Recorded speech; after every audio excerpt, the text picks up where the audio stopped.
चलो स्टार्ट करें। अब जैसा कि तुम्हारे को पता ही है, एक बात ध्यान रखनी है तुम्हारे को, ये हाथ में पकड़ लेता हूँ। देखो बच्चों, तुम्हारे को हमने अभी तक ना, क्योंकि हम 12th क्लास कर रहे हैं और 12th क्लास में हमारा ये पॉलिटिकल साइंस यानी राजनीतिक विज्ञान के बारे में हम पढ़ रहे हैं, पॉलिटिकल साइंस के बारे में हम जान रहे हैं। क्योंकि 12th क्लास में पॉलिटिकल साइंस जो निर्भर करती है वो किस पर करती है? वो निर्भर करती है वर्ल्ड पर, यानी हम विश्व की राजनीति के बारे में बात कर रहे हैं। यहाँ पर विश्व राजनीति के बारे में हम यहाँ पर बात कर रहे हैं कि विश्व राजनीति होती क्या है। अभी तक हमने क्या क्या पढ़ा ये हम जानेंगे और इसे समझेंगे, ठीक है। देखो, सबसे पहले अगर मैं बात करूं तो सेकंड बुक और फर्स्ट बुक में अंतर क्या है। 12th क्लास में 2 बुकें हैं तुम्हारे पास, जिसमें से फर्स्ट टर्म का जो सिलेबस है उसके अकॉर्डिंग तुमने जो फर्स्ट टर्म है तुम्हारा, उसमें तुमने वर्ल्ड वॉर से बाद कोल्ड वॉर पढ़ा, यानी तुम्हारा शीत युद्ध। शीत युद्ध के बारे में हमने अच्छे से समझ लिया है क्या होता है शीत युद्ध। हमने पढ़ा उसके बाद एक महाशक्ति यानी अमेरिका के बारे में, अमेरिका के बारे में हमने पढ़ा हुआ है, ठीक है ना, उसकी पावर, एकल महाशक्ति। जब शीत युद्ध खत्म हुआ था 1991, 1991 में, कब? 1991 में, तो उस समय दुनिया में एकमात्र महाशक्ति बची थी अमेरिका। अच्छा, अमेरिका की विचारधारा कौन सी थी? कैपिटलिस्ट थी, यानी पूंजीवाद की विचारधारा अमेरिका अपने साथ रखता था। और शीत युद्ध जो था वो किन 2 देशों के बीच में था? वो था यूएसएसआर और यूएसए के बीच में, ठीक है ना। अच्छा, यूएसएसआर कैसे बना, क्या नहीं बना, ये 10th में और 9th में अगर हम बात करें तो 9th की हिस्ट्री में ना इसके बारे में बताया गया है कि यूएसएसआर कैसे सोशलिस्ट डेवलपमेंट से आगे बढ़ते हुआ इन्होंने समाजवाद विचारधारा को अपनाया। क्यों अपनाया? वो अगर हम जॉन निकोलस के बारे में बात करें तो उसके टाइम पर आई हुई, जो कि रोमनो डायनेस्टी का एक शासक था, ठीक है, जो 1804 से शासन किया था। और एक्चुअल में कब? 1917 में रोमन, अगर हम डायनेस्टी के ये अंतिम शासक थे जिनका नाम था जार सेकंड बोलते हैं इन्हें, ठीक है। इनका अंत हुआ और वहाँ पर बोलोशेविक और मोनोशेविक 2 विचारधाराएं थी, जिसमें बोलोशेविक ने अपना दबदबा मचाया, ठीक है। और फिर आगे जाके प्रोसेस बदला और देन फाइनली वहाँ पर एक समाजवाद की विचारधारा आई। किसकी? समाजवाद की। और आज भी वहाँ पर समाजवादी है, यानी वहाँ की जो विचारधारा। इसी कारण से अपनी समाजवादी सोच से, एक ऐसी सोच होती है ये जहाँ पर अपने देश का विकास क्या, अपने देश के अंदर मौजूद संसाधनों के थ्रू ही किया जाता है। बट सबसे बड़ी प्रॉब्लम जो थी ना सोवियत संघ की, सोवियत संघ की, वो ये थी कि वो अमेरिका से ना कंपटीशन करने लग गया सेकेंड वर्ल्ड वॉर के बाद। और यही इसकी कमी थी, अमेरिका के पास खूब पैसा था तो उसने अपनी मिलिट्री पावर में अच्छा सा डेवलपमेंट करने के लिए बहुत पैसा लगाया। बट कहीं ना कहीं सोवियत संघ इस चीज़ में चूक गया। अब सोवियत संघ इसमें चूक गया तो इसका सबसे बड़ा लॉस क्या हुआ? इसका बिखराव। और 1991 में जो ये कोल्ड वॉर था, यानी इन दोनों के बीच में चल रहा था, उसका एंड होता है। कोल्ड वॉर का एंड हुआ, end of cold war, end of cold war. और दुनिया में एकल महाशक्ति बचा कौन? अमेरिका। अच्छा, अमेरिका एकल महाशक्ति बना जिसकी एक विचारधारा थी जिसे हम बोलते हैं पूंजीवाद। पूंजीवाद, पूंजीवाद होती है कैपिटलिस्ट, यानी एक ऐसी आइडियोलॉजी जो कि किस पर निर्भर करती है? पैसे पर, ठीक है ना। आपके देश में इकोनॉमी किस पर है? सरकार के इंटरफेयर नहीं होना चाहिए उसमें, ठीक है ना। वहाँ पर जो बड़े बड़े बिजनेसमैन होंगे, उद्योगपति होंगे, उनका दबदबा क्या होना चाहिए? वहाँ पर मौजूद होना चाहिए, ठीक है। 1991 की अगर मैं बात करूँ तो अमेरिका एक मात्र महाशक्ति बचा। फर्स्ट टर्म में हमने ये पढ़ा कि उसने कैसे अपना विश्व में एक दबदबा कायम किया। बट हमने ये भी जाना था कि अमेरिका ने और बाकी सारे देशों ने मिलकर फर्स्ट वर्ल्ड वॉर, जो हमारा कब हुआ था? फर्स्ट वर्ल्ड वॉर, यस राखी, कब हुआ था बच्चे?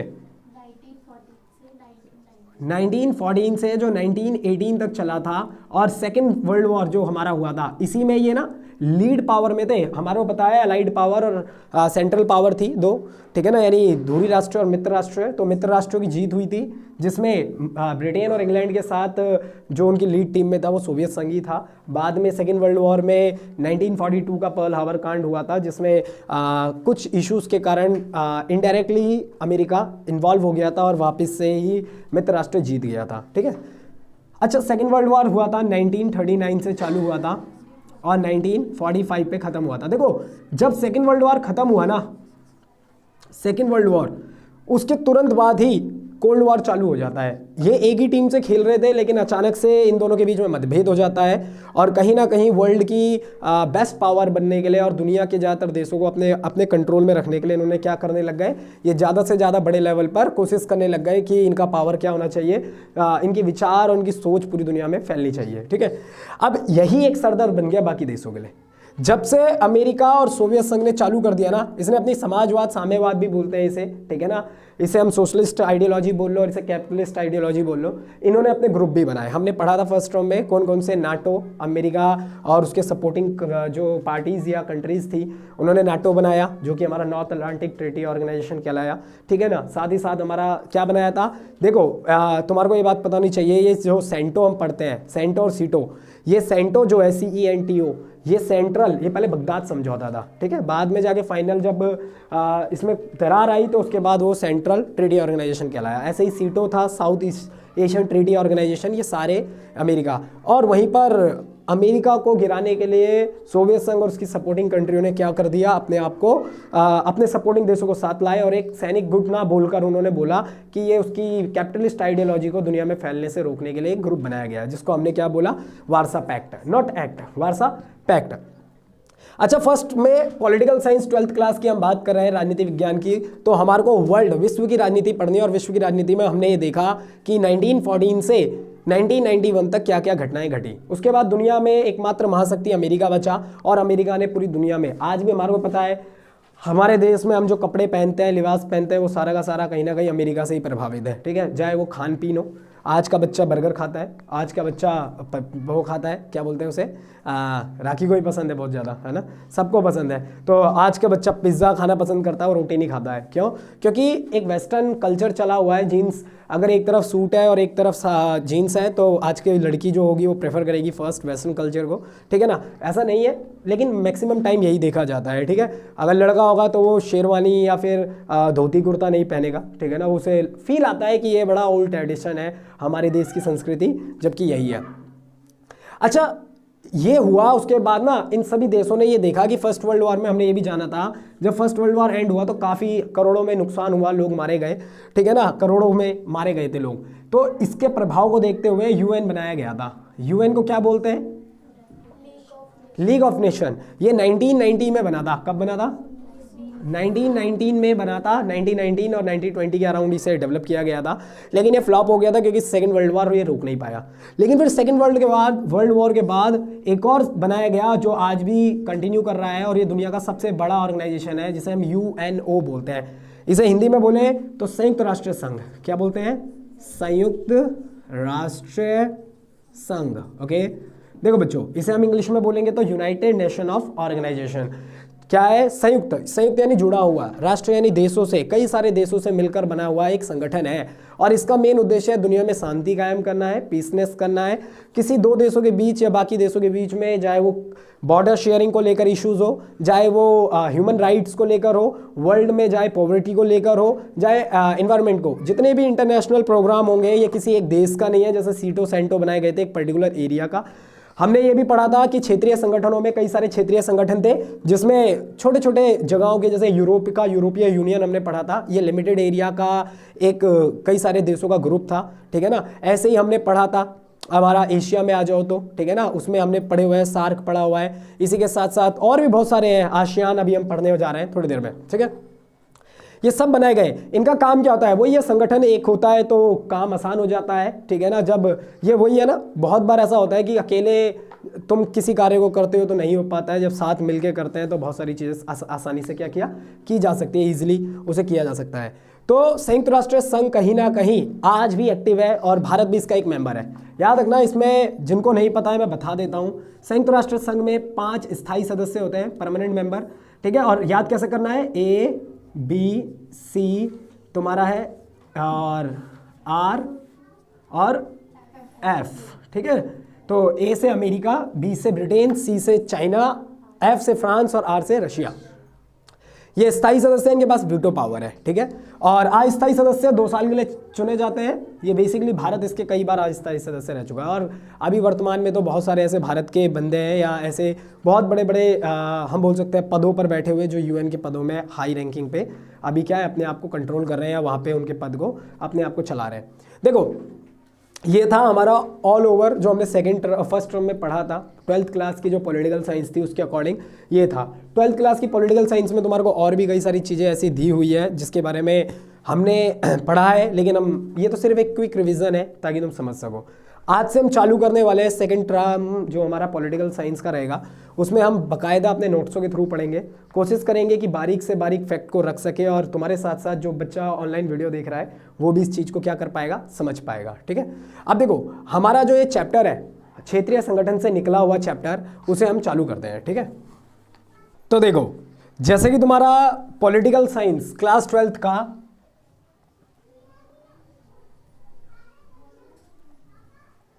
ये चैप्टर नंबर 4 है,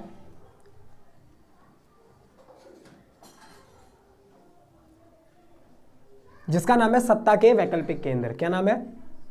सत्ता के, बोलना है, सत्ता के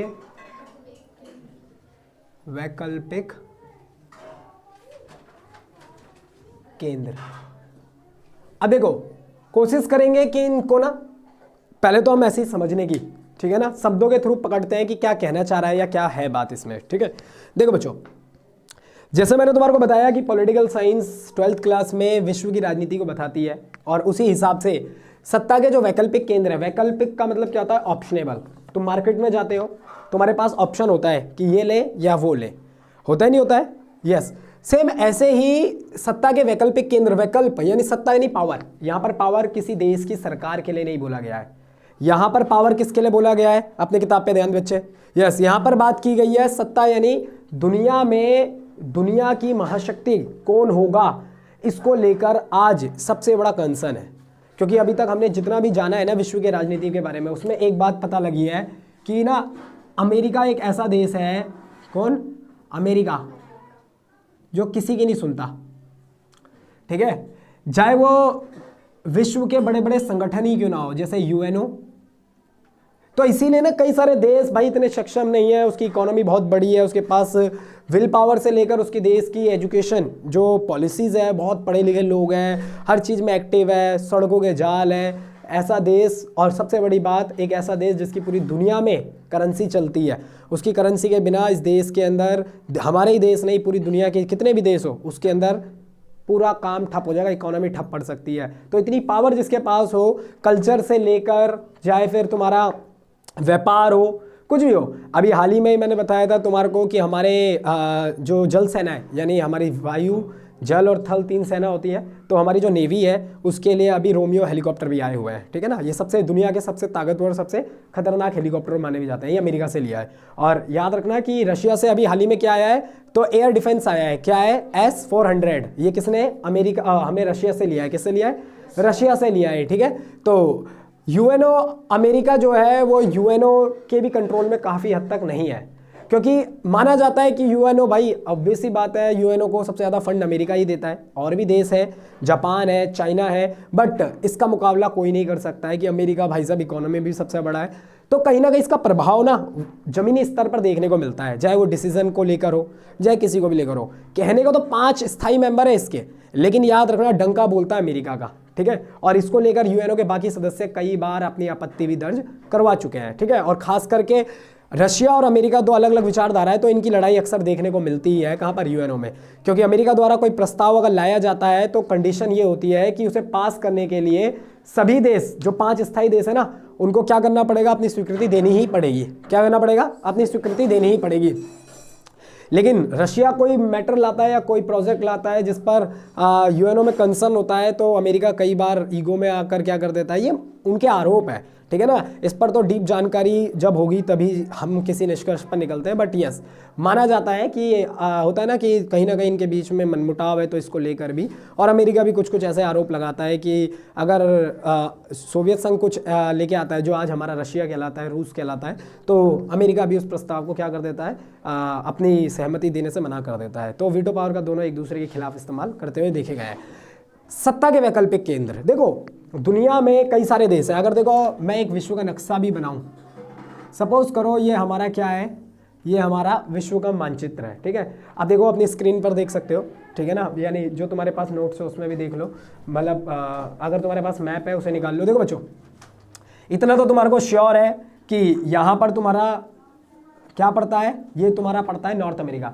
याद रखना ये हाथ से बनी हुई चीज़ें हैं, तो ज़्यादा ये मत सोचना कि भैया क्या बना दिया।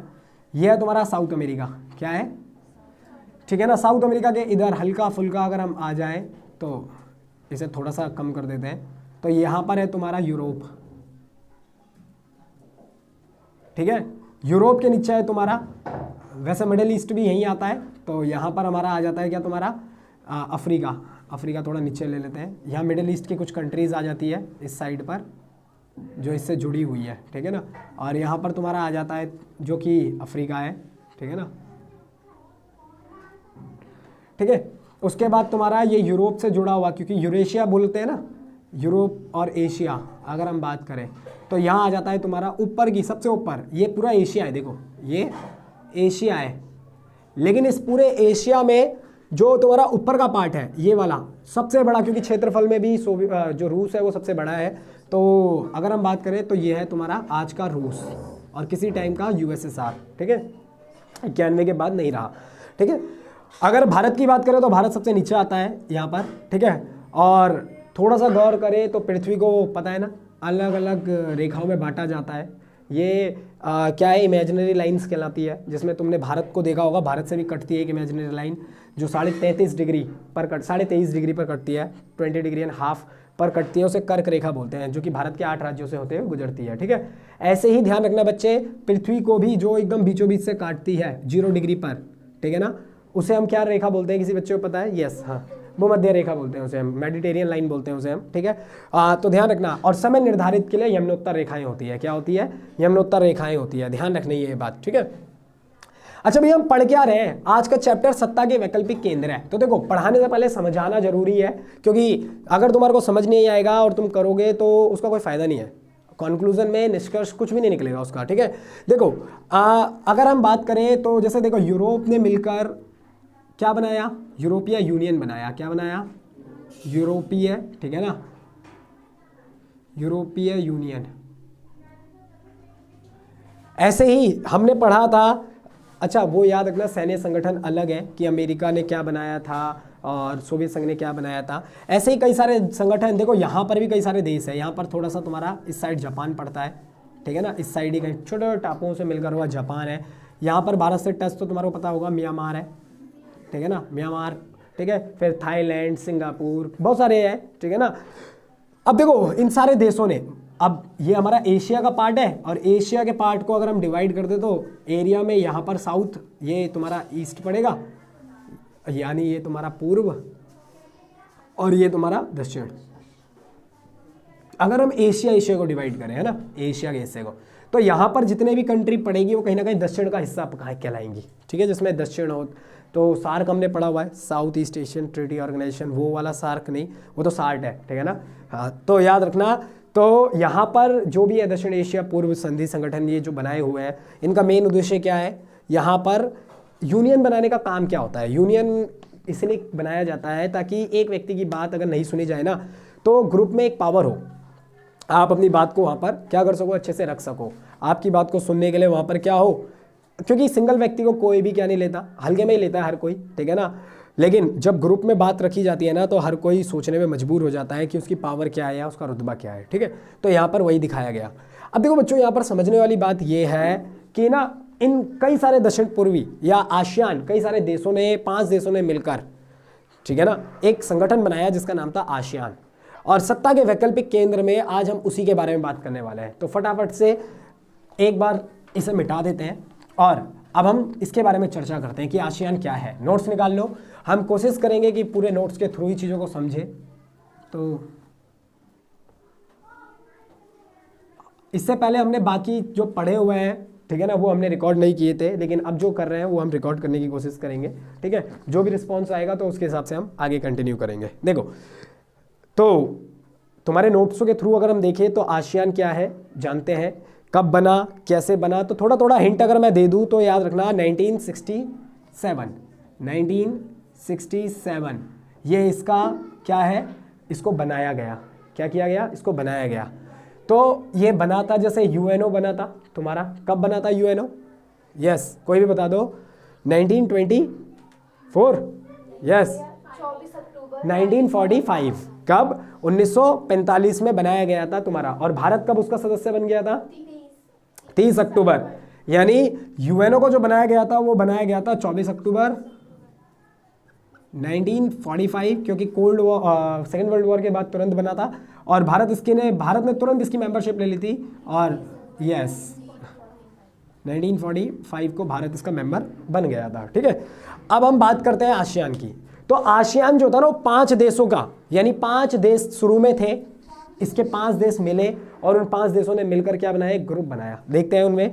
अगर देखो तो देखो बच्चों, मैंने तुम्हारे को अगर अपने विश्व का मैप देख सकते हो तो विश्व के मैप में तुम यहाँ पर देखो कि ना, जहाँ तुम्हारा भारत है, जहाँ तुम्हारा भारत पड़ता है, अगर तुम देखो तो भारत जहाँ पड़ता है तुम्हारा, इसे एक बार दोबारा से बना दे।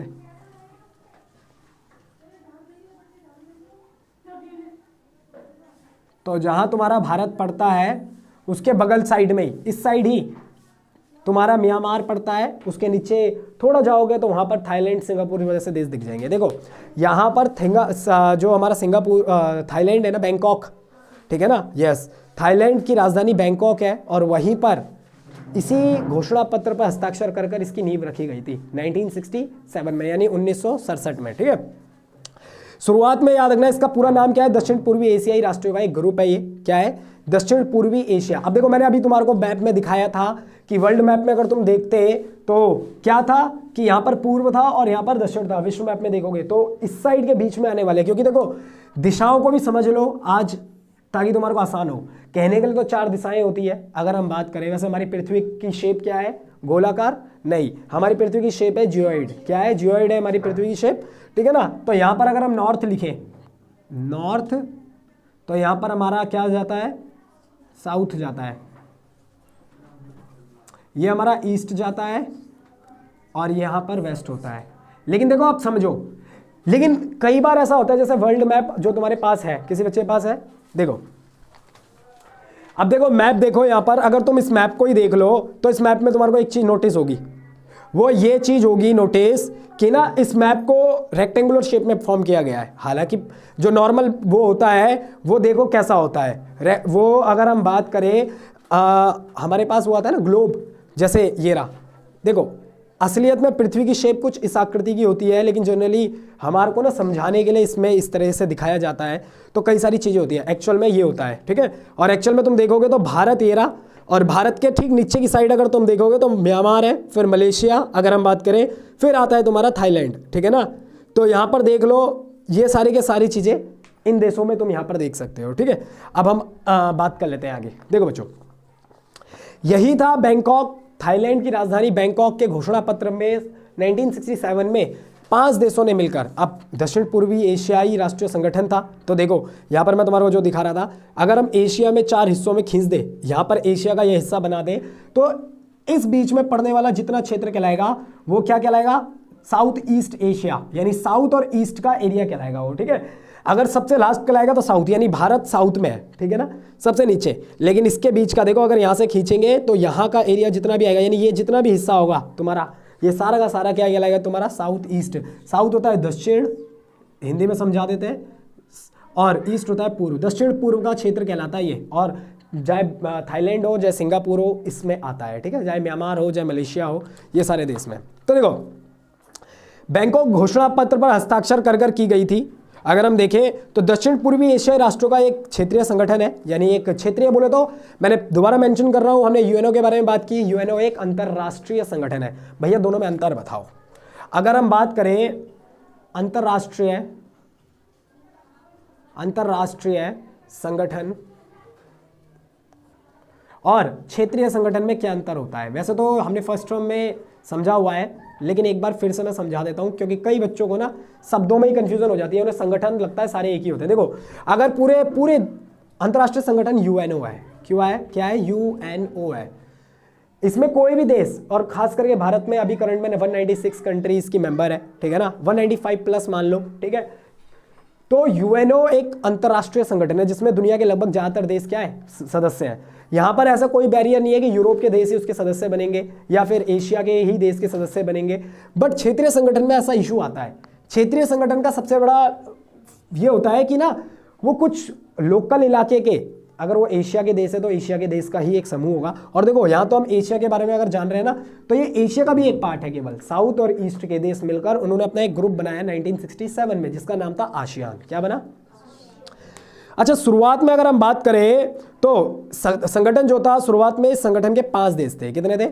कौन कौन से थे? इंडोनेशिया, फिलीपींस, मलेशिया, थाईलैंड और सिंगापुर, ठीक है ना। तो ये सारे देश, और सिंगापुर, और तुम्हारा को पता है सिंगापुर से हम फ्री ट्रेड करते हैं। क्या करते हैं? किसी बच्चों को पता है कि कौन सी ऐसा कारण है जिससे हम सिंगापुर से फ्री ट्रेड करते हैं? नहीं पता? चलो देखो, बाद में कंबोडिया और वियतनाम, लाओस और दार एस सलाम म्यांमार जैसे सदस्य भी इस राष्ट्र में शामिल हो गए। और जैसे ही समय के साथ साथ कारोबार बनता रहा और संगठन के सदस्य भी बनते रहे। अब जैसे कि तुम्हारे को पता ही है कि जब यूएनओ बना था तो उसके मात्र 50 देश थे, 50 देश बने और आज 195 है। तो उसकी काबिलियत और क्षमता के अनुसार ही होता है ना। एक दुकान मैंने खोली और मेरी दुकान में कुछ ग्राहक आ रहे हैं, शुरुआत में भीड़ कम है, फुटफॉल जो है वो बहुत कम है, लेकिन देखते ही देखते, क्योंकि मैंने अपनी ना क्वालिटी और क्वांटिटी को मेंटेन किया, ठीक है ना। क्योंकि एक कस्टमर किसी भी शॉप में इसी कारण से जाता है जब उसको क्वालिटी और क्वांटिटी दोनों को चाहिए। यानी ऐसा नहीं होता कि उसे क्वांटिटी नहीं चाहिए, क्वांटिटी भी कहीं ना कहीं फैक्टर होती है किसमें, तुम्हारी एक पहचान बनाने में, ठीक है, कि किस अमाउंट में तुम क्या कर रहे हो। ऑब्वियसली बात है, लेकिन अगर मैंने वो मेंटेन की हुई है समय के साथ साथ, तो टू बी ऑनेस्ट उस चीज़ का रिव्यू आगे जाकर क्या होगा, वो एक्सपेंड ही होगा। यानी दुकान में फुटफॉल्स जो होंगे, लोगों के आने के जो होंगे, वो बहुत तेज़ी से बढ़ेंगे, ठीक है। कस्टमर बनते जाएंगे, दुकानों को बड़ा करना पड़ेगा। और सेम ऐसे ही होता है, अगर कोई अच्छी चीज़ होगी तो वो बढ़ेगी। लेकिन अगर मैंने बहुत आलीशान दुकान बनाई, लेकिन वहाँ पर मैंने जो दे रहा हूँ, उसका जो पैसा चार्ज कर रहा हूँ वो बहुत मिनिमम है, यानी क्वांटिटी मिनिमम है और अमाउंट जो मैक्सिमम ले रहा हूँ, तो टू बी ऑनेस्ट वो कितनी भी अच्छी दुकान हो, वहाँ पर कस्टमर नहीं बनता। सेम ऐसे ही होता है, संगठन बनाए इसलिए जाते हैं ताकि वो अपने क्षेत्रीय लेवल पर, अब देखो ये क्षेत्रीय संगठन है, आसियान भी 1967 में जो बनाया गया, तो इसीलिए इसका पर्पस था। देखो आगे थोड़ा जल्दी जल्दी पढ़ते हैं।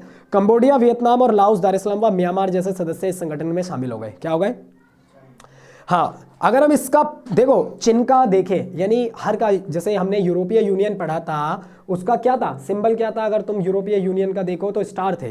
क्या थे? स्टार बने हुए थे। अगर हम देखें तो गोल स्टार में थे जितने सदस्य देश थे उसके। अच्छा, क्योंकि उस समय के जितने देश बने थे वो सारे के सारे एज ए स्टार के रूप में दिखाया गया था। ऐसे ही ना धान की बालियां इसका सिंबल है। क्या है? धान की बालियां। अगर हम बात करें, देखो इसका जो है धान की 10 बालियां हैं। तो कैसा होता है, तुम्हारी किताब में दिया भी हुआ है, अगर तुम देख लो ऐसा कुछ है, ठीक है।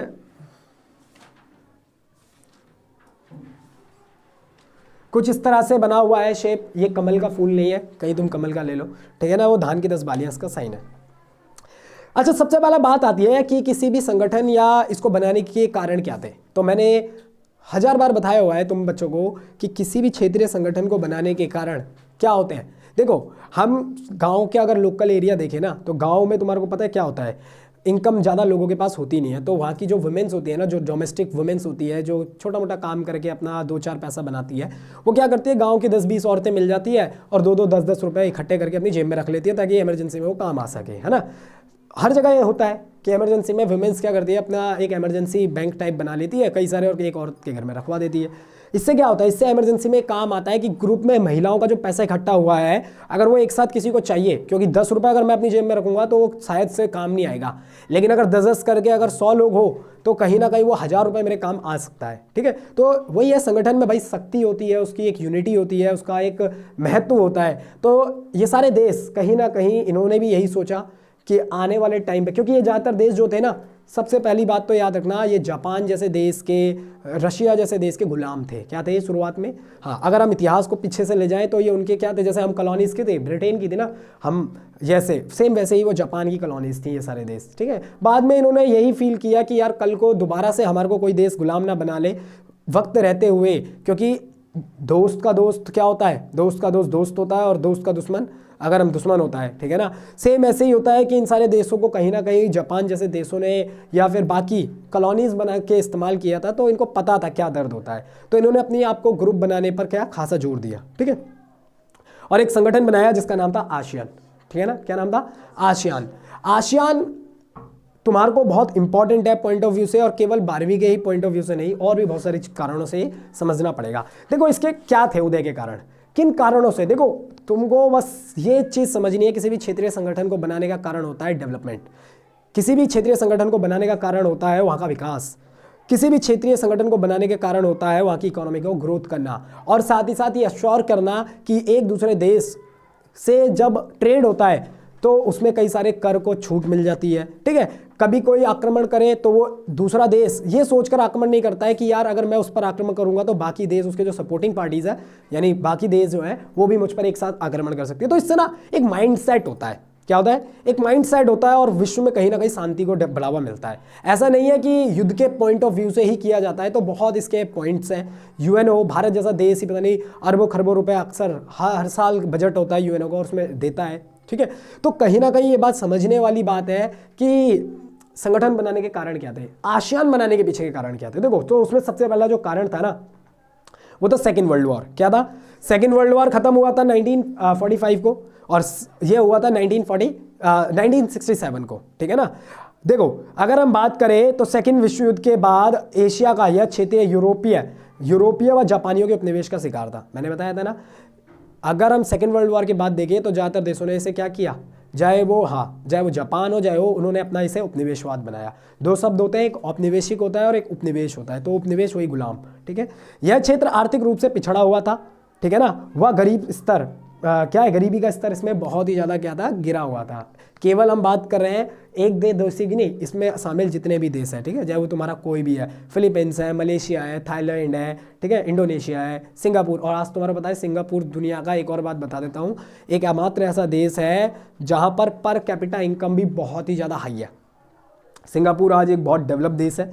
दूसरी सबसे बड़ी बात, सिंगापुर का जो वीज़ा है वो दुनिया का सबसे स्ट्रॉन्ग वीज़ा माना जाता है। अगर पासपोर्ट, सॉरी, ठीक है ना, उल्टा बोल दिया मैंने, जो सिंगापुर का पासपोर्ट होता है, कई दुनिया के ज़्यादातर देश उसके जिस व्यक्ति के पास, जिस रेजिडेंट के पास उसका पासपोर्ट है ना, मात्र वो उसे वीज़ा लेने की ज़रूरत नहीं होती है ज़्यादातर देशों में जाने के लिए, क्योंकि वहाँ पर बहुत ही ज़्यादा समझदार, शिक्षित और वहाँ की गवर्नमेंट बहुत ही ज़्यादा अवेयर है इस चीज़ को लेकर। तो इसीलिए जैसे हमारा देश का वीज़ा है, अब वो पासपोर्ट है, कहीं ना कहीं वो उसको लेकर बहुत इशू होता है, बहुत इशू क्रिएट है। पाकिस्तान का तो क्या कहना। चलो आगे बढ़ते हैं। शीत युद्ध के दौरान एशिया के इस क्षेत्र को गुटबाजियों का सामना करना पड़ा। गुटबाजी पता है ना क्या होता है? गुटबाजी यानी ग्रुपलिज्म। क्या है? अब ये गुटबाजी क्या होता है? कई सारे अलग अलग गुट बन गए। अब वो देश से या तो अलग होना चाहते हैं या एक ग्रुप दूसरे ग्रुप पर आक्रमण करता था, तो बहुत सारी प्रॉब्लम्स हुई। और शीत युद्ध के बाद गुटनिरपेक्षता की नीति भी एशिया के इन देशों के मध्य एकता कायम करने में नाकाम रही। कहने का मतलब यह है, सिंपल सी बात है, इनको क्यों फिक्र पड़ी? शीत युद्ध जब चालू हुआ तो तब इनको समझना चाहिए था कि अब यार साथ होना पड़ेगा, नहीं तो कोई भी देश आकर हमारे पे ऐसे ही कब्जा कर लेगा। क्यूबा मिसाइल संकट पड़ा है, उसको सोवियत संघ सपोर्ट कर रहा था, ठीक है, एक छोटे से कारण से कहीं ना कहीं। मैंने बताया भी था, जब तुम्हारे देश में चाइना का आक्रमण चल रहा था तो उस समय क्यूबा का संकट चल रहा था विश्व में, ठीक है। कुछ चीज़ें ऐसी होती है ना, तुम एक समय के साथ दूसरे समय को लिंक करके समझ सकते हो, ठीक है। तो ये कुछ कारण थे, चाहे वो इनके बीच में एकता नहीं थी, मध्यस्थता नहीं थी गुटनिरपेक्षता को लेकर। अच्छा, इसका उद्देश्य क्या है? कोई भी देखो बच्चों, आने वाले जितने भी हम संगठन के बारे में बात करेंगे, चाहे वो आसियान हो चाहे कोई भी हो, हर एक क्षेत्रीय संगठन का पर्पस मैंने बता दिया है। दोबारा काउंट करें, क्षेत्रफल का विकास, क्षेत्रफल का विकास का मतलब ये नहीं है कि दूसरे की जमीन को हाथिया ले। क्षेत्रफल का विकास का मतलब है इंफ्रास्ट्रक्चर डेवलप करना साथ। और ये अकेले कैसे होगा? मेरे पास पैसा नहीं है, मेरे पास पैसा नहीं है, लेकिन मैं अगर सपोर्टिंग देश के साथ लूँ तो मेरे पास हो सकता है अनाज हो सकता है मेरे पास माइंस हो, खदानें हो, ठीक है, उनको उन दूसरे देशों के सपोर्ट में रहूँगा तो वो मेरे को टेक्निक्स दे सकते हैं, टेक्नोलॉजी दे सकते हैं, उसके बदले में उनको कुछ सोना, कुछ चांदी या जितने भी तुम्हारे वो नहीं होते मिनरल्स होते हैं ये, हाँ, वो सारे दे सकूं। तो इससे क्या होता है, आपसी भाईचारा भी बढ़ता है और देश की तरक्की भी होती है। ठीक है, आसियान क्षेत्रीय संगठन के उद्देश्य क्या है? तो सेम वही, विकास करना, गरीबी हटाना, शांति और भाईचारा लाना, लोगों का विकास, ठीक है, शिक्षा को बढ़ावा देना, मनमुटाव को खत्म करना। ये कुछ बेसिक पॉइंट होते हैं, केवल आसियान के नहीं, किसी भी क्षेत्रीय संगठन के मुख्य काम होते हैं। ठीक है ना, ये मैंने पहले ही बता दिया है। कुछ गली की कुछ औरतें मिलकर, ये वुमेन्स होती है, वो मिलकर जो एक ग्रुप बना लेती है ना, और कुछ पैसा फंड जमा करती है ताकि वो इमरजेंसी में काम आ सके, कुछ इसी प्रकार से। या एक सोसाइटी में होता है, फंड डेवलप किया जाता है ताकि इमरजेंसी में काम आए। ठीक है, कोई फंक्शन ऑर्गेनाइज करवाना है, कुछ करवाना है, तो उससे उस फंड को रेज किया जाता है, फंड रेज किया जाता है वहाँ की पब्लिक से या वहाँ के जो रेजिडेंट्स होते हैं। कुछ समझ आया? देखो, तो पहला जो है ना वही है 3 स्तर पर विकास करना, सामाजिक, आर्थिक, राजनीतिक। क्या है?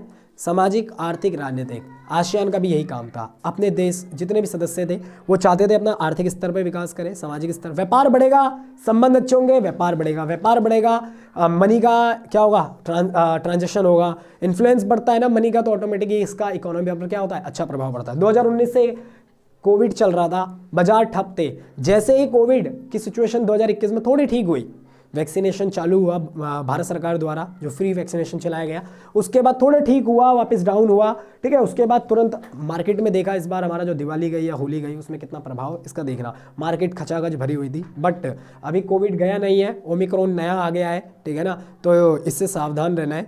ठीक है ना, तुमको भी और सबको भी। विश्व में अंतर्राष्ट्रीय स्तर पर शांति स्थापित करना, वही सेम काम है। क्या करना है? इनका उद्देश्य है विश्व में शांति कायम करना। भैया विश्व में कैसे कर लेंगे? अभी तो आपने बोला ये क्षेत्रीय संगठन है, लेकिन मैंने क्या बोला, अगर कूड़ा होगा ही नहीं, अगर हर एक व्यक्ति ये समझ ले कि मैं कूड़ा नहीं फैलाऊंगा। कूड़ा क्यों होता है? हर कोई ये सोचता है अबे मेरे एक के फेंकने से क्या होता है, दुनिया थोड़ी बदल जाएगी। लेकिन अगर हर कोई ये सोच ले कि मेरे एक से दुनिया सोचे, बदले ना बदले, तो बहुत कुछ हो सकता है। सेम ऐसे ही है, कई सारे देश हैं, मिलकर रहेंगे तो लड़ाई नहीं होगी। ऐसे ही कई सारे और भी संगठन है, उनका भी ये पर्पस रहेगा, तो विश्व में क्या होगी, शांति होगी। तो शांति कायम करने के लिए भी आसियान को बनाया गया था। प्रत्येक सदस्य देशों को पर्यावरण को बिना नुकसान पहुंचाए विकास की तरफ आगे बढ़ाना इनका उद्देश्य था। ठीक है ना। अब भैया पर्यावरण को कैसे कंट्रोल करना है, वही नए नए डेवलपमेंट के तरीके ढूंढो, किस तरह से क्या हो सकता है। जैसे भारत सरकार भी बहुत सारी चीज़ों पर रिसर्च कर रही है कि पेट्रोल का अल्टरनेटिव क्या हो सकता है। अभी जैसे कई सारे व्हीकल्स भी आ गए हैं जो कि हमारे इलेक्ट्रिकल व्हीकल्स है। गवर्नमेंट इसमें सब्सिडी भी दे रही है। सब्सिडी मतलब छूट होती है, ठीक है ना, एक प्रकार से कुछ बेनिफिट्स होते हैं गवर्नमेंट के। और इससे सबसे बड़ी बात है क्या बनेगा, पर्यावरण अच्छा बनेगा। ठीक है, इलेक्ट्रिकल व्हीकल्स है एज़ कम्पेयर टू जो भी होता है, क्योंकि कार्बन की जो हम कंजप्शन करते हैं पर ईयर वो बहुत हैवी है। भारत में तो पता ही है, पता नहीं कितने करोड़ व्हीकल्स हैं, तो कहीं ना कहीं इसका भी इम्पैक्ट होता है। तो कई सारे ऐसे संगठन मिलकर कहीं ना कहीं उसको भी कंट्रोल करने में मदद करते हैं। ठीक है, कृषि, उद्योग, व्यापार जैसे उसमें आपसी सहयोग को बढ़ावा मिलता है। ठीक है ना, ये क्या करते हैं सारे देश, कृषि सेक्टर हो गया, कुछ हो गया। जैसे एक फैमिली नहीं होता, एक फैमिली में आपसी वो होता है कि कभी किसी ने कुछ सब्जी दे दी, किसी ने कुछ दे दिया, वही। और सभी लोगों के लिए एक समान अवसरों को मुहैया कराना। ठीक है ना, इसमें सभी लोगों को एक साथ अवसर दिए जाते हैं। ठीक है, और इससे क्या होगा, वहाँ के लोगों का विकास होगा, समझेंगे, आगे बढ़ेंगे। तो ये उसके उद्देश्य हैं। देखो बच्चों, इस आसियान संगठन ने जब से बना बहुत सारी उपलब्धियां हासिल की, बहुत सारी ऐसे चैलेंजेस आए जिसको इसने क्या किया, बेपाकी से कहीं ना कहीं विश्व स्तर पर अपनी एक पहचान बनाई। था एक छोटा संगठन, आज इसके ज़्यादातर देश बहुत ही ज़्यादा स्ट्रांग है। ज़्यादातर बोल लो, या कई सारे ऐसे देश हैं जो जिनकी एक पहचान है, जिनका एक नाम है, जो दुनिया में एक डंका बजता है। ज़रा जानते हैं इस संगठन के क्या क्या उपलब्धियां हो सकती है। ठीक है ना, अगर हम बात करें तो ये जो दक्षिण पूर्व का जो एशिया में ग्रुप बनाया गया है, आज अब तो इसके सदस्य बढ़ गए हैं। ठीक है ना, तुम्हारे को मुझे बताना है कि इसके सदस्य कितने बड़े हुए हैं। ठीक है ना, तो देखो जानते हैं इसकी तरक्की क्या है। तो 1994 1994 आसियान देशों के मध्य आपसी तालमेल इन्होंने क्या किया, बैठाने के लिए आसियान क्षेत्रीय मंच की स्थापना की गई। देखो एक कॉमन मंच, मंच क्या होता है, मंच चॉकलेट वाली मंच नहीं है, यहाँ पर मंच का मतलब है जहाँ पर हर साल क्या आएंगे, सारे देश आएंगे, अपने इश्यूज रेज करेंगे, उनको प्रॉब्लम को रिजॉल्व करने के लिए क्या होगा, फाइंड आउट करेंगे कि भाई क्या कमी है, क्या है, किसी को कोई दिक्कत है तो कैसे बदला जा सकता है उस चीज़ को, मतलब वही है कि उस पर सोच विचार किया जाएगा। ठीक है, पहली इनकी उपलब्धि थी आसियान मंच का निर्माण करना। अभी तुम्हारे एमसीक्यू बेसिस क्वेश्चन आंसर गए, यानी फर्स्ट टर्म में एमसीक्यू बेस जो क्वेश्चन आए थे तुम्हारे पेपर बना था, याद रखना उससे बिल्कुल अलग होगा, ये रिटर्न होगा, तो इस पर गौर से तुम्हारे को समझना है। ठीक है, दूसरा 1998 हनोई सम्मेलन, इसमें क्या हुआ, इन सारे देशों ने क्या किया, कसम खाई कि एक दूसरे के साथ जो व्यापार करेंगे उसमें कर नहीं लेंगे, मुक्त व्यापार को बढ़ावा दिया गया। कब, 1998 में। और याद रखना इसी मुफ्त व्यापार को बनाने के लिए यानी करने के लिए इन्होंने एक संगठन बनाया, मतलब एक वो बनाया जिसका नाम था आफ्टा। क्या नाम था, आफ्टा, AFTA। क्या है, AFTA। अब ये क्या है, तो कोई बताएगा, एशियन फ्री ट्रेडी एग्रीमेंट, ठीक है ना, या एरिया बोल लो, क्या बोल लो, एशियन फ्री ट्रेडी, ठीक है ना, यस, एशिया फ्री या area free trade area, sorry Asian बोल रहा हूं मैं, एरिया है, एरिया फ्री ट्रेड एरिया, ठीक है ना। तो बढ़ावा देने के लिए कार्य आसियान, यस, औपचारिक टकराव के बावजूद भी ये सहयोगात्मक मेल मिलाप को बढ़ावा देते हैं और कार्य आसियान क्षेत्रीय संगठन द्वारा किया गया जिसे आसियान वे कहलाता है। अब सुन लो भाई, कई सारे मुद्दों को लेकर कितने भी बड़े हो, हम जैसे परिवार में रहते हैं तो कहीं ना कहीं मनमुटाव तो होता ही रहता है, ठीक है ना, लेकिन इसके बावजूद भी ये ना अपनी बात को आसानी से रखकर एक दूसरे की बात को सॉल्व करते हैं।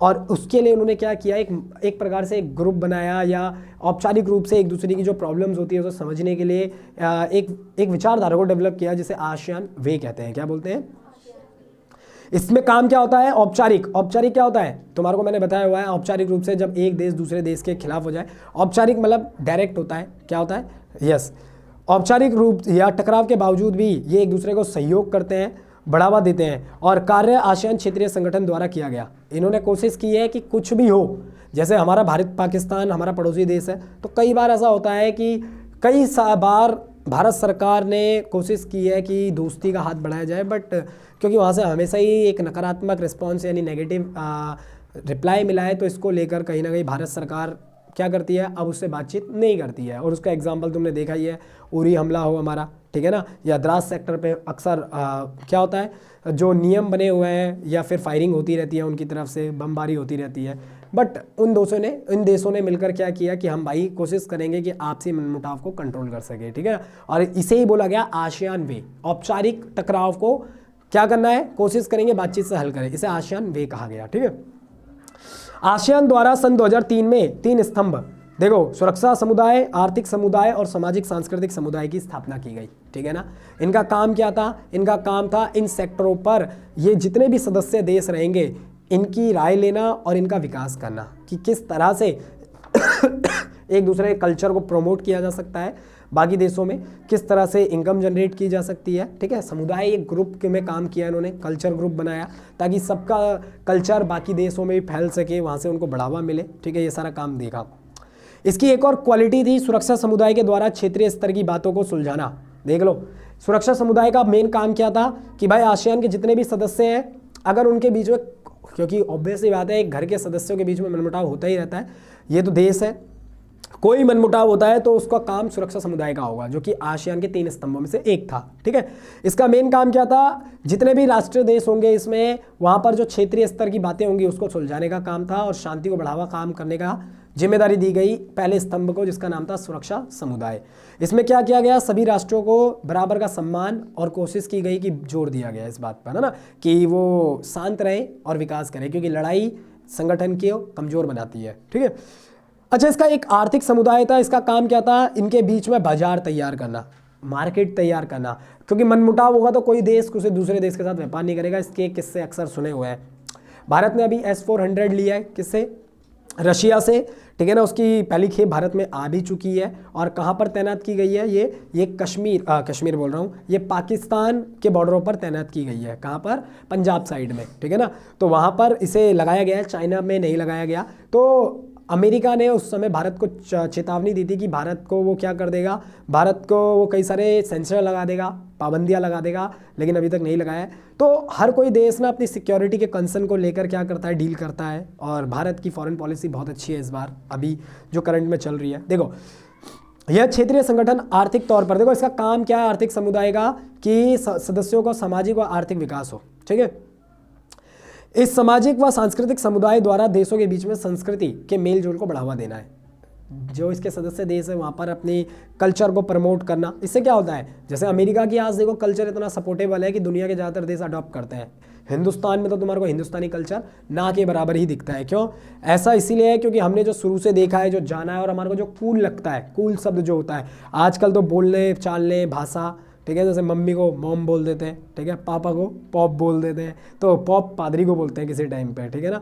तो आज के टाइम पे बड़ा ब्रो ब्रदर बन गया, भाई को ब्रो बन गया ब्रो, ठीक है ना, सिस्टा, जीजा को जीजू, पता नहीं क्या क्या कल्चर निकाल रखा है। तो ये कहीं ना कहीं शॉर्ट ट्रिक निकाल दी गई है। पहले ये मैथ में हुआ करती थी, अब कहाँ पर डेवलप कर दी, अब रिश्तों में भी डेवलप कर दी गई है, ठीक है। पहनने का तौर तरीका भी हमारे ट्यूशन में जितने भी है यहाँ पर देख सकते हो तुम, सारे के सारे, किसी ने भी धोते कुर्ते पहन के आया पर कोई पैंट कमीज, सारे कोई जीन्स, कोई डेनिम की, कोई ऐसा कपड़ा, ये वेस्टर्न कल्चर है, क्या है टोटल, ठीक है ना, टोटल अगर हम देखें। लेकिन जो तुम्हारी मदर्स पहनती है, हमारी जो डोमेस्टिक वुमेन्स पहनती है, वो साड़ी सूट, वो थोड़ा सा इंडियन कल्चर में आ जाता है, ठीक है ना। लेकिन आजकल की जो मदर्स हैं वो भी बड़ी कूल टाइप की हैं, ठीक है ना, क्योंकि हर किसी को कंफर्टेबल होने का अधिकार है। हमारे देश का कल्चर तो बड़े बड़े घूंघट में रखना है, जो कि गलत चीज़ है, ठीक है ना। ये एक गलत संदेश देता है। आज़ादी सबको मिलती है, हाँ लिमिट उसमें ज़रूर होनी चाहिए, बट इसका मतलब ये नहीं है कि तुम अपने ट्रेडिशन के नाम पर दूसरे की क्या करो, दूसरे की ज़िंदगी को बदतर से बदतर बना दो, ठीक है ना। यस, देखो जरा वापस आते हैं मुद्दे पर। ये क्षेत्रीय संगठन आर्थिक तौर पर भी काफ़ी महत्वपूर्ण है।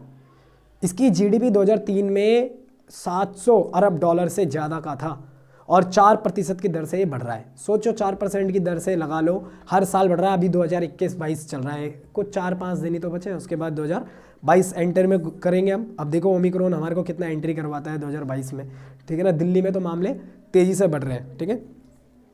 यस, इसकी सफलता का अंदाज़ा इस बात से पता चलता है कि आसियान के से बातचीत करने की चीन व अमेरिका द्वारा भी आरंभ कर दी गई है। सोचो, मैंने बोला ना, शुरुआत जरूर चाहिए। शुरुआत आपको मिलती है तो अंत उसका बहुत अच्छा होता है, लेकिन अक्सर ज़्यादातर लोग इसी बात को सोच सोच के कि शुरुआत कैसे होगी ना, अपने अंत को बहुत जल्दी ले आते हैं। अगर तुम शुरुआत करने में, कितने भी बड़ी बड़ी कंपनियों के एग्जाम्पल है, गूगल है, ठीक है ना, या फिर कोई भी कंपनी है, चाहे यूट्यूब है, इनकी बहुत छोटे से शुरुआत हुई है और पहचान आज विश्व जानता है इनकी पहचान, ठीक है। कोई भी कंपनियां शुरुआत बहुत धीमी होती है हर किसी की, ऐसा नहीं होता है, लेकिन ये बात भी सही है। कई लोग बोलते हैं कि किसी को सफलता बहुत जल्दी मिल जाती है, किसी को कम, तो ऐसे मत आंका करो अपने आप को। सफलता कॉमन सी है, किसी को जल्दी मिल जाती है, कोई 50 साल में भी नहीं ले पाता। वो डिपेंड करता है कि तुम कितने ज़्यादा क्रेविंग हो अपनी सक्सेस को लेकर, क्योंकि आपकी लालच, आपकी लालसा और आपका गोल कहीं ना कहीं उस चीज़ को आसान बनाता है प्राप्त करने में। लेकिन वही है, अगर तुम दूसरों को कॉपी कर रहे हो कि यार वो तो बहुत मेहनत कर रहा है, उसके पास पैसा है, पैसा दिखता है बट मेहनत कर रहा है ये नहीं दिखता है, पढ़ोगे नहीं। सिस्टम भी ऐसे ही है, पिछले 2019 से तो उससे बदतर से बदतर हाल हो गया है। 2019 में जो बच्चे कॉलेज में गए होंगे उनका हाल सोचो, उन्होंने 3 साल ग्रेजुएशन होने वाली होगी, उन्होंने कॉलेज की शकल नहीं देखी होगी। क्या पढ़ेगा बच्चा, घर में बैठ के वैसे ही पढ़ाई नहीं होती है। इसीलिए अपने आप को केवल इसे पढ़ाई पर्पस से मत समझो, चीज़ों को समझने के पर्पस से समझो, तो आगे जाके वो तुम्हारे को क्या करेगा, आगे बढ़ाएगा। बाकी चॉइस इज योर्स, ठीक है। देखो विभिन्न क्षेत्रीय संगठनों को बनाने के पीछे के कारण मैंने तुम्हारे को बताया। देखो हमने जो अभी आसियान के कारण पढ़े ना, क्षेत्रीय संगठन क्यों बनाए जाते हैं, क्या है क्या नहीं है, सेम वैसे ही है। देखो बच्चों, लेकिन अभी ना हम क्षेत्रीय संगठन तो वही वाले पॉइंट आ जाएंगे कि भाई विकास चाहते हैं ये देश, ये चाहते हैं अपनी इकोनॉमी को बढ़ाएं, ये चाहते हैं अपने कल्चर को प्रमोट करें, ये चाहते हैं विश्व में पर्यावरण जैसे मुद्दे, आतंकवाद, क्योंकि पड़ोसी देश क्या होता है, अब तुम्हारे देश में कोई आतंकवादी घुस गया, अगर पाकिस्तान हमको कल को ऑफर दे दे कि अपनी सेना भेजिए मार दीजिए, तो कितने अच्छे संबंध बन जाएंगे हमारे। लेकिन हमने बोला ना कि एक कुत्ते की पूंछ जो होती है वो कभी सीधी थोड़ी हो सकती है, तो सेम वही वाला सीन है, क्योंकि इससे अच्छे संबंध बनते हैं। अगर गलती आपकी हो, अगर तुम मानते हो, तो सामने वाले के नज़रों में तुम्हारा गुड पॉइंट जुड़ता है, ठीक है ना। लेकिन कुछ ऐसे होते हैं जो टेढ़े के टेढ़े ही रहते हैं, ठीक है ना, और उनको बोलना वही है, क्या भैंस को रगड़ने के बराबर है, सफ़ेद नहीं होने वाले वो, ठीक है ना। देखो बच्चों, आसियान के बारे में हमने ये तो जान लिया कि आसियान क्या है। लेकिन आसियान के बारे में जानने के बाद तुम्हारे को ये बात पता होनी चाहिए, इसके सामने भी कई सारे चैलेंज या कई सारी चुनौतियां होती है।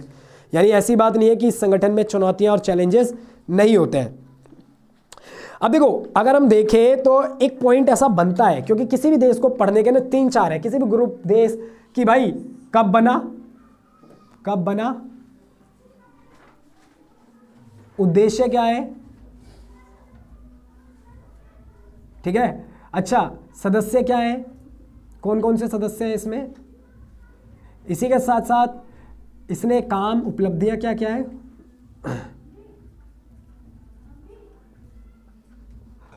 लेकिन चैलेंजेस भी साथ ही साथ रहते हैं, चुनौतियां। तो इसकी चुनौतियां क्या क्या है ये जानते हैं, इसकी चुनौतियां क्या क्या है ये भी समझते हैं थोड़ा सा आसियान की, ठीक है। तो देखो बच्चों, हाँ, तो सबसे पहले 67 से ये विश्व में ऑब्वियसली बात है आज कोशिश कर रहा है, ये बड़ा देश बन गया है। तुम्हारे को मुझे बताना है कि वर्तमान में इसके कितने सदस्य देश हैं, ठीक है। लेकिन कहीं ना कहीं चुनौतियां तो बहुत है। इसने विकास किया, हमने देखा कि 5 देशों से बढ़कर कई सारे बाद में इसके सदस्य देश बने, लेकिन चैलेंजेस क्या क्या है। चैलेंज है आज की सरकार के सामने, क्या चैलेंज है, कोविड के सामने बहुत सारे, बच्चों की एजुकेशन है, हेल्थ सेक्टर है, ठीक है, साथ ही साथ लोगों को फूड सप्लाई करवाना है, हेल्थ फैसिलिटीज़ को अच्छा करना है, वैक्सीनेशन करना है प्रोग्राम को, क्योंकि भारत कोई छोटा मोटा देश है नहीं, ठीक है। 130 करोड़ से ज़्यादा की जनसंख्या भारत में रहती है। बहुत सारे चैलेंजेस है, गवर्नमेंट है, स्टेट गवर्नमेंट है, सबके पास चैलेंजेस है। इवन घर में हर किसी के पास है, तुम्हारे पास चैलेंज है 12वीं में अच्छे नंबर कैसे लाने, उसके बाद अच्छा कॉलेज कैसे लेना है। कुछ बच्चे सब्जी बेचेंगे तो कुछ बच्चे उस सब्जी को खरीदने वाले बनेंगे, ठीक है ना। कुछ उगाने वाले बनते हैं, कुछ बेचने वाले बनते हैं, और कुछ व्यापारी बन जाते हैं बेचते बेचते, ठीक है। तो वही है। चलो देखो, पहला तो भाई सबसे पहले आतंकवाद है। देखो, किसी भी दुनिया की ये कोई छोटा मोटा समस्या तो है नहीं। आज पूरी दुनिया किस चीज़ से ग्रसित है, आतंकवाद। आतंकवाद एक सबसे बड़ा चैलेंज बना हुआ है भारत का तो सबसे बड़ा ये है, दुश्मनी है। हमारे कितने सैनिक मारे जाते हैं आए दिन खबर आती है कि कश्मीर, जम्मू, यहाँ पर क्या हुआ, फायरिंग हुई, हमारे बीएसएफ के जवान मारे गए, हमारे बहुत सारे जो हमारे वहाँ पर सिक्योरिटी फोर्सेस है जो तैनात रहती है, जिसका काम ही है नेशनल सिक्योरिटी फोर्सेस का, मारे जाते हैं। ऐसी बात नहीं है कि मिलिटेंट नहीं मारे जाते, उसमें मारे जाते हैं, बट एक बहुत बड़ा लॉसेस है, ठीक है ना। 23-24 साल के यंगस्टर जो हमारे आर्मी में है उनको खोना पड़ता है, उनके परिवार वालों को, ठीक है ना। तो ये चीज़ नहीं होनी चाहिए, पीसनेस होनी चाहिए। हर एक देश चाहे कि वो भी खुश रहे, हम भी खुश रहे, लेकिन उसके लिए क्या है, एक हाथ से ताली नहीं बजती है, दूसरे हाथ से उनको भी क्या करना पड़ेगा, सपोर्ट करना पड़ेगा। आसियान में भी यही इशू है। अब हम किसी एक व्यक्ति की तो बात कर नहीं रहे, ये संगठन जरूर है, लेकिन संगठन में लोग अलग है। हमारे देश में देख लो, हमारे देश में इतना बड़ा देश है हमारा, 32.80 लाख वर्ग किलोमीटर फैला हुआ है, दुनिया का 7वां देश, ठीक है, क्षेत्रफल के मुकाबले। और सोचो इसमें 28 राज्य हैं, ठीक है, क्योंकि अभी चेंजेस हुए हैं बहुत सारे।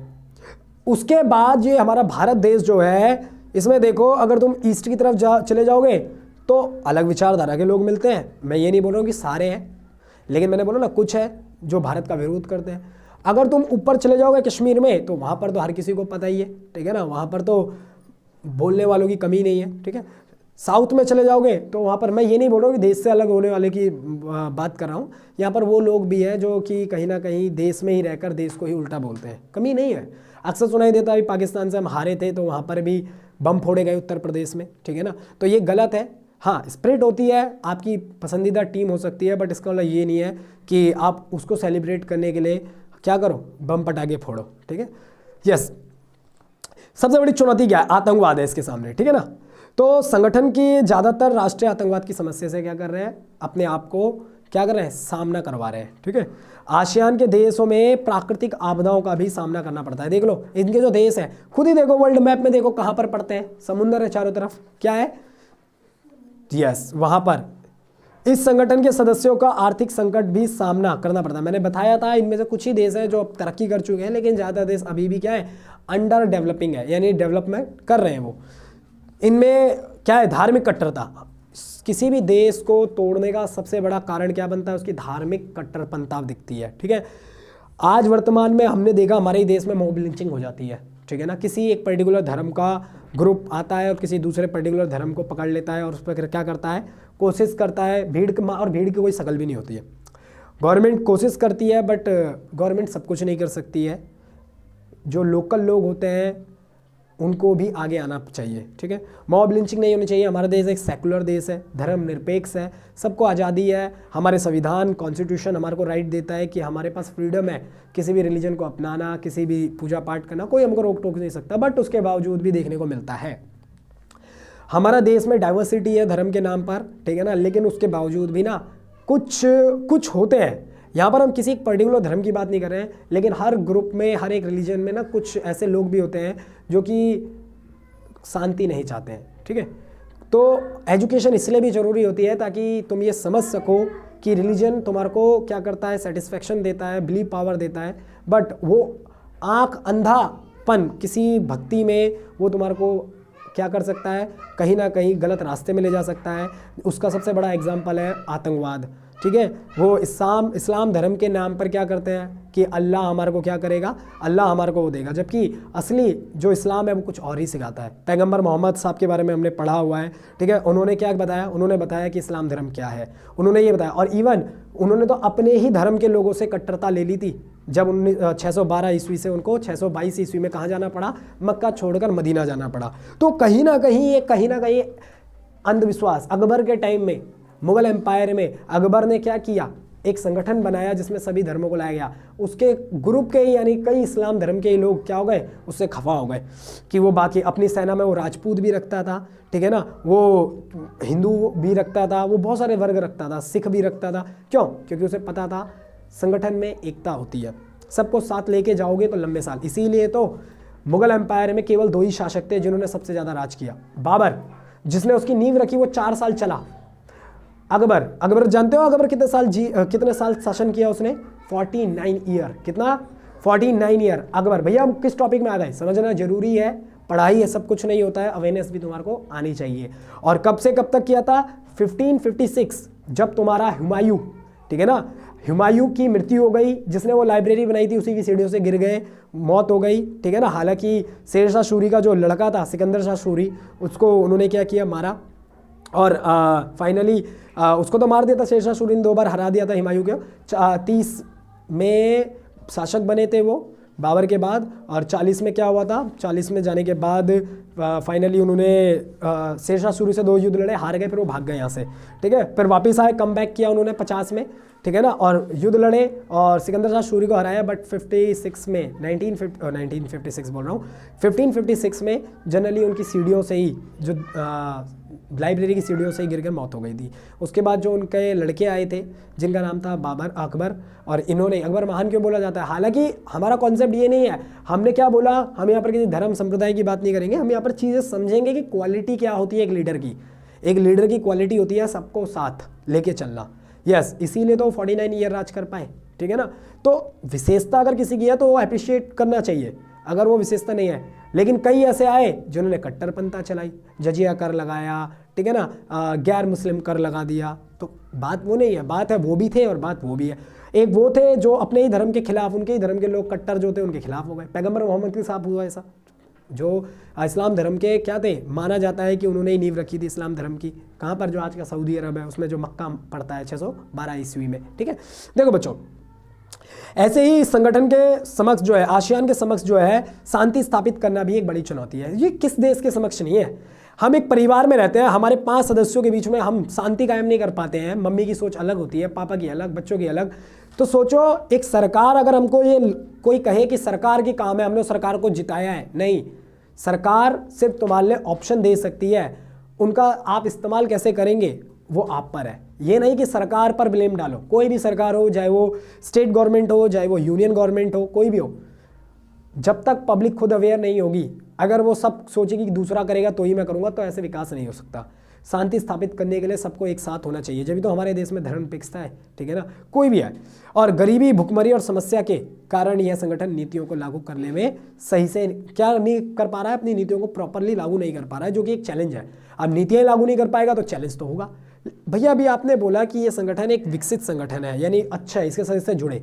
देखो 100% कोई भी चीज़ सही नहीं हो सकती है, हर एक चीज़ के अंदर कमियां होती है। अगर मैं एक मोबाइल फ़ोन लूँ, मैंने बोला ये मेरे पास मोबाइल फ़ोन है, ये मेरा मोबाइल फ़ोन है, अगर मैं बोलूँ कि ये मेरा मोबाइल फ़ोन क्या कर रहा है, मेरे को 1000 काम इससे आसान हो गया, घड़ी की ज़रूरत नहीं है मुझे, क्योंकि मेरा मोबाइल फ़ोन जो है क्या है, टाइम बता देता है। कैलकुलेटर की जरूरत नहीं है, मेरा मोबाइल फोन काम बता देता है। लेकिन कुछ इसके ड्रॉबैक्स भी है। आंखों का इशू, आजकल बच्चा यूज़ कर रहा है, आंखों का इशू, ठीक है। इसका इस्तेमाल जितना सकारात्मक है उतना नेगेटिव है ना। यंग जनरेशन इसका गलत इस्तेमाल कर रही है इंटरनेट के थ्रू, ठीक है। गलत इस्तेमाल करना, टाइम बर्बाद करना, ठीक है। पॉजिटिव एस्पेक्ट है लेकिन मैक्सिमम टाइम इसका नेगेटिव एस्पेक्ट देखा जाता है, यानी पॉइंट्स देखे जाते हैं जो इसके ड्रॉबैक्स में गिने जाते हैं। ऐसे ही आसियान संगठन के बारे में जो चुनौतियाँ पड़ी है वो है, लेकिन कहीं ना कहीं दूसरी तरफ देखें तो इसका एक बहुत बड़ा हिस्सा विकास की तरफ भी बढ़ रहा है, क्योंकि यहाँ पर कोई एक दो लोगों की बात हो नहीं रही है, यहाँ लाखों और करोड़ों की संख्याओं में बात की जा रही है। ये था तुम्हारा आसियान क्या था, आसियान कैसे बना, आसियान के कौन कौन से सदस्य इसमें शामिल रहे, आसियान कैसे तरक्की करता रहा और किन कारणों से आसियान संगठन बनाने की जरूरत पड़ी। विश्व मैप के जरिए मैंने तुम्हारे को बताया इसे दक्षिण पूर्वीय एशियाई क्षेत्रीय संगठन क्यों बोला जाता है, साथ ही साथ कब इन्होंने क्या बनाया, उपलब्धियों में क्या आया, 1994, 1998 यानी 1994, 1998, ठीक है ना। आसियान मंच बनाया गया, क्षेत्रीय संगठन में 3 स्तंभ लाए गए, आर्थिक क्षेत्र लाया गया, सुरक्षा क्षेत्र का काम करना था, आतंकवाद जैसी समस्याओं को निपटाना, आर्थिक क्षेत्र का काम था भाईचारा कल्चर बढ़ाना, साथ ही साथ क्या करना, ट्रेड करना, ठीक है। सामाजिक क्षेत्र में काम था इनके कल्चर को प्रमोट करना एक दूसरे देश में, लेकिन चुनौतियां भी साथ ही साथ हमने पढ़ी। अगली वीडियो में हम बात करेंगे अगले कॉन्सेप्ट की, इसी चैप्टर में अगले कुछ और क्षेत्रीय संगठन जो विश्व में फैले हुए हैं उसके बारे में बात करेंगे और मैं तुम्हारे को भी क्या करवाऊंगा, उसे समझाऊंगा, ठीक है।